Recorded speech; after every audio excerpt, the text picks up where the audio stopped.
Oh iya, tadi tentang yang namanya Bahtera ya, Bahtera Nabi Nuh.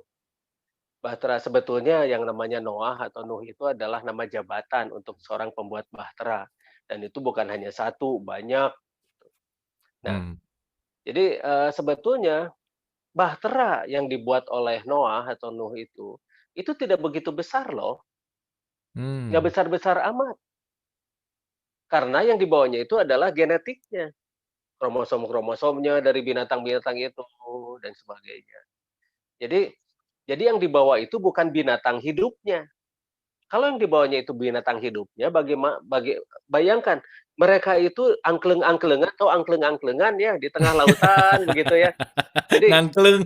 iya, Oke, jadi mereka di tengah lautan itu mereka, terombang-ambing ombak dan sebagainya selama berbulan-bulan dan mungkin bertahun-tahun, karena banjir yang sangat luar biasa besar itu dan nunggu surut, itu kan rantai makanan kan, di sana ada kijang, ada harimau, ada gajah dan sebagainya. mmm, Jadi tidak mungkin itu dibawa secara makhluknya, tapi secara genetiknya. oke, Nah, oke. beliau adalah ahli genetik. Makanya kenapa beliau bisa memanfaatkan sel mitokondrianya sehingga umurnya menjadi panjang, begitu loh. Mmm, Kan 1000 kurang iya 50 ya, ya? Iya, iya. 1. Itu nggak kebayang kalau semua binatang dimasukin yang bukan genetiknya gitu ya, Kang, segede gimana gitu ya? Gitu ya Iya, kira-kira ya, bayangkan. logikanya ya Kan logikanya ya? Parasea, iya, belum Parasea Parasnya. berantem kan? Iya. Iya iya. Dan Heeh. orang-orang berpikir, "Ah, itu mah mukjizat tong di pikiran." Justru kita memikirkan itu. Mujizat, oke. Iya. Orang-orang Heeh kalau heeh. sudah dikatakan mukjizat berhenti gitu loh. Kalau Iya saya mah bener. enggak, justru penasaran, saya akan kejar terus, apa itu yang namanya mukjizat, gitu kan. Mhm mhm Ternyata mhm. mukjizat itu adalah kemampuan manusia yang tinggi, kemampuan manusia yang diolah menjadi luar biasa. Iya iya. Misalnya, ada orang yang bisa membuat api itu tidak menjadi panas, begitu kan, seperti Zolma atau Sulaiman. Mmm, Kumaha carana gitu kan, itu pasti ada teknisnya, begitu loh. mhm Bagaimana mhm. Sulaiman bisa menunggang angin, tadi kan bicara tentang Sulaiman kan, Mmm, mhm. menunggang angin. Di Surat Sot 36, 37, 38, 39 itu bagaimana menaklukkan setan, disebutkan setan ya, Mmm, mhm mhm. setan-setan penyelam dan bangunan. Betul. Karena setan itu sifat, minal jinnati wanas. Mmm, Setan itu sifat, dan bisa saja itu manusia, manusia-manusia yang punya kemampuan canggih. mmm, Bagaimana Sulaiman bisa menunggang angin? Nah, menunggang angin itu karena dia bisa melakukan anti gravity. Dari mana anti gravity-nya itu? Nah, dari sanalah dia menyuruh yang membuat piring itu, gitu loh tadi. Bukan piring buta mmm. untuk tadi, begitu ya, yang sebesar kolam. Mhm Jadi mhm. dia bisa ngambang dan dia bisa melakukan itu. Itu gimana? Dia bisa menunggang angin. Dan terus kemudian tadi ketika ditanya berapa besarnya, tidak besar-besar amat lah, Mmm, tidak besar-besar amat. Karena yang dibutuhkan itu hanya kuat dari benturan dan satu lagi, di sana tadi ketika kita bahas tentang tanur, berarti itu logam yang sangat kuat mhm mhm. dan disebutkan bukan kapal, tapi bahtera. Kalau bahtera, itu tidak berbentuk kapal, bisa saja berbentuk kapsul. Jadi masuk ke Oke. sana, kemudian kena tsunami besar dan pasti terbentur-bentur itu, pasti nabrak-nabrak itu. Mmm, Misalnya mhm. kapal-kapal induk Amerika juga itu tidak akan bisa, kalau kena tsunami segede gunung gitu mah, pasti ngejuralit lah, kayak di film Mmm, 2021 itu ya, 2012 itu, mhm yang ada mhm. kapal induk besar tuh nimpa presidennya itu kan.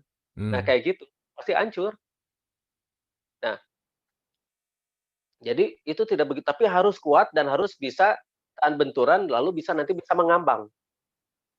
Nah, terus dari mana bisa makannya dan sebagainya, itu sudah oke. disiapkan. Nah, orang yang bisa mengakselerasi sel mitokondria, itu makan sedikit saja itu sudah cukup dan bagaimana orang-orang di bawahnya, itu juga Mmm, pasti bukan orang-orang sembarangan dan mereka pun sudah terkondisikan begitu loh untuk pesawat itu. Bukan pesawatnya Bahtera, Bahtera, oke. Bahtera, iya Mhm, Bahtera. Bahkan dulu, orang-orang Lemuria itu membuat yang namanya Abanes. oke. Abanes itu flying submarine, jadi dia bisa menyelam dan dia bisa terbang. Dulu tuh ada Mmm, yang namanya film dulu itu tahun 70-an ya, sebetulnya film itu dibuat tahun 60-an. namanya Voyage to the Bottom of the Sea. Dulu di Hmm. TVRI itu disetel tuh. Terus lahir teh Chan ya, Kang Abu Marlo. Tahun berapa, Kang? Tahun 70-an sebenarnya filmnya itu Voyage to the Bottom of the Sea. Nah, jadi Terus kelihatannya saya tuanya ya. ya nggak beda 1 dekade, Kang, bedanya, Kang. Sakedik.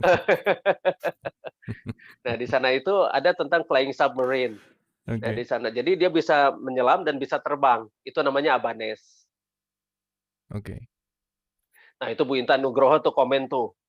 Abu lahir 1982 katanya. Wah, Bu Bu Intan Intan tuh nyelak tuh, curang Bu Intan nih. nyelak. Oke, Kang Diki, Ya, ini ya, kita ya. sangat terstigma bahwa dulu tuh nggak kuno, dulu tuh nggak Iya, bisa gimana-gimana. Jadi kita berpikir bahwa yang iya, namanya betul tadi kata Kang Diki, mukjizat iya, itu ya udah kesaktian yang tanpa bisa diterima sama teknologi, iya, akal iya, sehat dengan apapun gitu. iya. Tetapi ketika Kang Diki tadi memaparkan ini luar biasa banget gitu ya bahwa semuanya sangat logik dalam tanda petik ini dan bisa kita sebetulnya bisa mengaplikasi untuk kehidupan kita gitu nggak sih Kang Diki? Sebetulnya begitu. Karena, Hmm. ini para utusan juga itu manusia kan ya. Hmm. Hmm. Para utusan juga manusia yang diberi kelebihan. Hmm. Diberi Hmm. kelebihan-kelebihan untuk menjadi contoh bagi manusia yang lain. Hmm. Hmm. Tapi malah akhirnya dikultuskan. Hmm. Hmm. Ini yang berbahaya, pengkultusan ini yang berbahaya. Padahal dari sanalah kita akan bisa belajar. Kenapa Oke. Zolma atau Sulaiman itu bisa menaklukkan setan-setan penyelam dan bangunan? Sekali lagi di sana tuh setan. Hmm. Setan, Hmm. penyelam, dan bangunan. Karena Hmm. setan itu adalah minal jinnati wannas. Bisa Iya, jin iya. dan bisa manusia, berarti setan itu sifat. Hmm. Nah, bagaimana cerita yang sesungguhnya dari itu? Kalau misalnya kita ceritakan sesungguhnya panjang pisan, euy. Oh, panjang Pan pisan itu.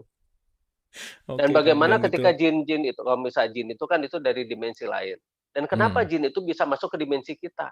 Hmm. Apakah itu tidak melanggar regulasi? Melanggar ini ya, imigrasi, Kang, itu gimana paspornya, Iya. Kang? Nah, itu juga. Password atau password? Pasport. Nah, nah, Heeh. semacam begitu. Karena dulu, zaman dulu itu banyak orang-orang yang sering mendatangkan jin ke kita. Hmm. Makanya kenapa di dalam surat Al-Jin itu disebutkan tentang Ya'uzuna, orang-orang yang meminta perlindungan kan, yang uzuna bi rijalin minal insi. Jadi minal Hmm. jinni, fajaduhum rohako katanya gitu. Orang-orang yang meminta yang ini apa, minta perlindungan lah pada laki-laki dari golongan jin gitu kan. Iya, iya, Nah, betul. jadi sejak zaman dulu pun, orang itu sudah bekerja sama dengan jin, bukan hanya Sulaiman kan, kalau disebut Iya. di surat Al-Jin itu mah. Hmm. Hmm. Jadi tapi itu malah menambah kesombongan dari jinnya itu sendiri. Oke. Fajaduhum rohako si jinnya tuh. Nah, ku Zolma dibeberes gitu kan sama Sulaiman. Sama Sulaiman tuh diberes-beresin gitu semuanya. Oke. Takluk-taklukin dia ku Sulaiman gitu kan, kayak gitu. Oke. Karena jin itu tidak akan bisa masuk ke dimensi kita tanpa bekerja sama dengan manusia. Hmm. Hmm. Oke. Nah, semacam Harus begitu. ada yang kerjasama dulu gitu ya, Kang Diki ya? Iya, harus ada yang kerja sama dulu. Iya. Oke. Oke. Ya, jadi Nuhun, semacam Kang begitu. Diki. Jadi, ada sebagian laki-laki yang meminta bantuan atau minta perlindungan dari laki-laki golongan jin, laki golongan manusia. Hmm. Oke, dan cerita yang tadi sangat panjang ini kita dengar pendeknya aja udah jadi sangat terbuka ya bahwa wah banyak Sebetulnya hal ya. logik yang harus kita sangat nalar kritis kita harus dibuka tentang cerita-cerita masa lalu bukan hanya dari cerita mitosnya dalam tanda petik gitu ya, tetapi Betul, di situ akan ada banyak pengetahuan dan ya itu tadi justru justru mungkin salah satu pembelajaran untuk kitanya adalah salah satunya teknologinya juga ya Kang ya. Itu bukan masalah betul, ritualnya gitu, bukan masalah betul. cara-caranya gitu ya kira-kira ya Kang ya? Iya, iya. Mhm, Karena mhm. kalau misalnya hanya ritual tanpa spiritual kan satu nol nol besar ya, ya. Mmm, Dan mmm. kita juga banyak yang tidak tahu kan makna dari ritualnya itu sendiri itu apa, begitu kan. Hanya jurus dan mantra akhirnya makan ya. Jurus dan mata, Iya, dan benar. akhirnya begitu. Nah, padahal sebetulnya di sana itu luar biasa apabila kita tahu betul makna dari ritualnya itu. Mmm, mhm, mhm, Karena oke. itu adalah bagi mereka yang pemula-pemula itu harus tahu maksudnya Mmm, apa, membinding itu apa, terus kemudian mmm. ini apa, sujud itu apa, dan sebagainya.